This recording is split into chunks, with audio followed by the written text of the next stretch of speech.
வீட்ல பிள்ளைங்கனாலே once college முடிச்சதும் ஒர்க் போகணும், ஃபேமிலியை பார்க்கணும், lots of sacrifices and pressure, adjustments, maturity, compromise, silence, மொத்த எமோஷனலும் நம்ம தலையில தான். இவ்வளவு சொல்லும் போதே உங்களுக்கு தெரிஞ்சிருக்கும், எஸ் நான் ஒரு ஃபர்ஸ்ட் ஒன் தான்.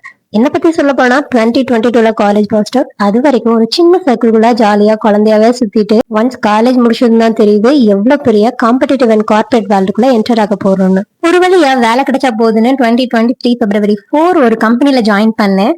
பட் எனக்கும் அந்த ஃபீல்டுக்கும் சம்பந்தமே இல்லை. So I decided to quit. இங்கதான் ஒரு பெரிய ட்விஸ்டே ஸ்டார்ட் ஆகுது. நெக்ஸ்ட் நான் என்ன பண்ணேன், டிஜிட்டல் மார்க்கெட்டிங் அவேர்னஸ் எனக்கு எங்க இருந்து ஸ்டார்ட் ஆச்சு, என்னுடைய செல்ஃப் லேர்னிங்ஸ்ல இருந்து upskilling, life practice, client onboarding, rejections and லெசன்னு எல்லாமே என்னோட ஓன் ரியல் டைம் எக்ஸ்பீரியன்ஸை அப்கமிங் வீடியோஸ் உங்களோட ஷேர் பண்ண போறேன். மிஸ் பண்ணாம இருக்க இப்பவே ஃபாலோ பண்ணி வச்சுக்கோங்க.